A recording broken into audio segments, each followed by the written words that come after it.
Hello everyone, welcome to Civil Ocean. So today we are going to start the new topic which is unemployment. Very important है, prelims के लिए भी बहुत important है और आपके mains के लिए भी बहुत important है. So without wasting any times, we will start with unemployment. अच्छा, unemployment सबसे बड़ी बात होती है कि आपको definition पता होना चाहिए कि unemployment की actual definition क्या होती है. पहली होती है want to plus capable of and do not gate still employment. ठीक है, क्या होता है इसका मतलब कि जो एक इंडिविजुअल है वो वांट टू मतलब उसको काम करना है, वो इच्छुक है। केपेबल मतलब वो उसके पास सारी क्वालिफिकेशन है, क्राइटेरिया है, सब है, पर फिर भी उसको जॉब नहीं मिल रही है, वो अनएम्प्लॉयमेंट है। अब मैं ये स्पेसिफिक क्यों बता रही हूँ वांट टू केपेबल क्यों? कई बार क्या होता है कि हम केपेबल होते फिर भी हम जॉब नहीं करते। कब? अब देखो, जो नॉर्मल कॉम्पिटेटिव एग्जाम के एस्पिरेंट्स हैं, भाई वो केपेबल हैं, they are very capable, but still they choose to prepare further, है ना, and they don't want to work. So यहाँ पे वांट टू प्लस केपेबल वाली चीजें बहुत इंपॉर्टेंट है, तो आपको याद होना चाहिए। अब types of unemployment, open unemployment, इसका मतलब क्या होता है? No job available. अब मान लो कोई बीए पास है ना, बीए एमए क्या जो भी करते हैं कर लिया, क्या आपको तुरंत जॉब मिल जाती है? आप कहीं पे भी जाते हो जॉब मिल जाती है क्या? आपको पता है कि आप ग्रेजुएट के बाद आपको जॉब नहीं मिलेगी, एकदम क्लियर है वो चीज। वो है ओपन अनएम्प्लॉयमेंट। फिर सेकंड आता है डिसगाइज्ड अनएम्प्लॉयमेंट। मतलब मान लो कि किसी काम के लिए, मान लो कोई सामान लेके जाना है, उसमें 6 लोग लग रहे हैं, ठीक है, अब उसको 6 घंटे में पहुंचाना है, वो 6 लोग जो है उसको 6 घंटे में पहुंचा दे रहे हैं। अब इसमें सातवां आदमी एक ऐड हो गया है, उसने भी सामान सब मिलके 6 घंटे में ही पहुंचा रहे हैं। समझ रहे हो, सब 6 घंटे में पहुंचा रहे हैं, तो क्या फायदा हुआ उस एडिशनल इंसान का? कुछ नहीं, तो उसकी प्रोडक्टिविटी क्या हुई? जीरो हुई, बिल्कुल। अब आता है सीजनल अनएम्प्लॉयमेंट। सीजनल मतलब सीजन के हिसाब से जो दिया होते हैं वो पर्टिकुलर सीजन में ही बिकते हैं, जैसे कि जब आपकी दिवाली होती है तब, है ना, और जो आपका जो हार्वेस्टिंग वाला सीजन होता है उसी समय मतलब हार्वेस्ट वगैरह होते हैं, ठीक है, तो वो सीजनल अनएम्प्लॉयमेंट बेसिकली होता है।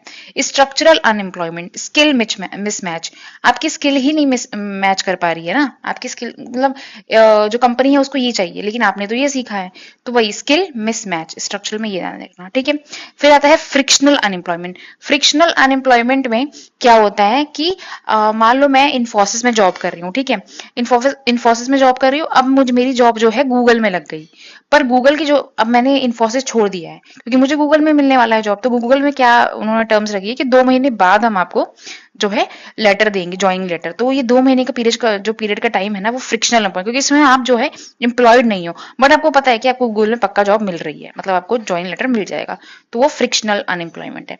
फिर आते हैं साइक्लिक अनएम्प्लॉयमेंट। मतलब अब मान लो भाई देश में क्रूड ऑयल की प्राइस बढ़ गया, रिसेशन आ गया, है ना, कोई भी, तो अब ये ले ऑफ्स करते हैं ना, कंपनी वाले क्या करते हैं, अब इतना वो कॉन्ट्रेक्चुअल जो वर्कर्स होते हैं उनको निकाल देते हैं क्योंकि उनके पास पैसे नहीं होते बेसिकली देने के लिए, सैलरी देने के लिए, तो वो लोग क्या करते हैं, कॉन्ट्रेक्चुअल वर्कर्स को निकाल देते हैं, प्लेटफॉर्म वर्कर्स को निकाल देते हैं, ले ऑफ्स कर देते हैं ना, तो इसीलिए इसको क्रिटिसाइज भी किया जाता है बेसिकली। अब आता है टेक्नोलॉजिकल अनएम्प्लॉयमेंट। टेक्नोलॉजी ने ह्यूमन की जगह ले ली, है ना, हम बोलते हैं एआई की जगह ना, एआई ने एचआर की जगह ले ली, है ना, फनी वे में बोलते हैं हम लोग। तो क्योंकि एआई भी वही सारे काम कर रहा है जो एक एचआर करता है ना, तो वही सारे job loss due to machines, ATM replaced bank clerks, ठीक है। अब आता है अनएम्प्लॉयमेंट। देखो यहाँ पे मैंने अंडर एम्प्लॉयमेंट लिख दिया है, ठीक है, ये इसी की तरह है बेसिकली। अंडर एम्प्लॉयमेंट क्या होता है कि आपने देखा होगा एमबीए चाय वाला, आप एमबीए हो फिर भी आप चाय बेच रहे हो, तो वो क्या हो गया, आपने जो पढ़ाई की उससे आप बिलो लेवल की काम कर रहे हो। एक इंजीनियर है वो वेटर का काम कर रहा है, समझ रहे हो आप, तो यही है, ये अंडर एम्प्लॉयमेंट होता है, ठीक है, इसको याद रखना है प्लीज। अब हम आते हैं दूसरे टॉपिक पे, which is unemployment measuring approaches. हम कैसे अनएम्प्लॉयमेंट को मेजर करते हैं, ठीक है। अब इसके 3 मेजर चीजें हैं। अब इसको मेजर करने के लिए कौन सी आती है, वो है पीरियोडिक लेबर फोर्स सर्वे, होता है conducted by national sample survey office under the MoSPI, है ना, मिनिस्ट्री ऑफ स्टैटिस्टिक, वही पूरा ये पीरियोडिक डिपार्टमेंट है। इसके 3 मेन अप्रोचेस हैं। पहला अप्रोच क्या है, सो हम यूजुअल स्टेटस देखते हैं, major employment status over 365 reference period, ठीक है। तो आपको टर्म याद रखना है कि यूजुअल स्टेटस कहीं पे भी आए तो आप ऐसे एग्जाम में एमसीक्यू टाइप एग्जाम में 365 आप लगा के आ जाओ, बस आपको इतना याद होना चाहिए, है ना। It is major on the basis of during the year कि आपका कितना इंप्लॉयमेंट है बेसिकली। फिर आता है करंट वीकली स्टेटस। अब करंट वीकली स्टेटस में क्या आपको याद रखना है, यहाँ पे 7 डेज में आपने कितना काम किया है ना, लास्ट 7 डेज में आपने कितना काम किया है। If a person did not work even for 1 hour during the week considers unemployed, है ना, अनएम्प्लॉयड कंसिडर किया जाएगा। फिर आता है करंट डेली स्टेटस।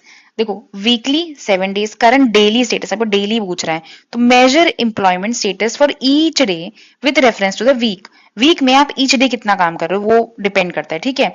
यहाँ पे 1 आवर इन अ वीक समझो, और यहाँ पे डे में इन अ वीक कितना काम कर रहा है, तो वो इंपॉर्टेंट है, ठीक है। उसके सारे डेली फ्लक्चुएशन, अंडर एम्प्लॉयमेंट, ये सब काम करते हैं। अच्छा, जो सीडीएस है हमारा, current daily status, generally shows the highest unemployment rate because it captures part time and irregular work also, ठीक है, इसलिए हाईएस्ट अनएम्प्लॉयमेंट ये शो करता है, ठीक है। तो आपको यहाँ पे दिया भी होगा कि कैसे आप कंपेयर कर सकते हो, आप इसको देखने, लॉन्ग टर्म के लिए यूज होता है, शॉर्ट टर्म के लिए यूज होता है, ठीक है, और हाईएस्ट फ्लक्चुएशन एससीडीएस यूज होता है, ठीक है। बाकी मैंने सारे इंपॉर्टेंट जो भी चीजें थी वो मैंने बता दिया है आपको। सो अगर आपको वीडियो पसंद आया हो, so please like share and subscribe our channel.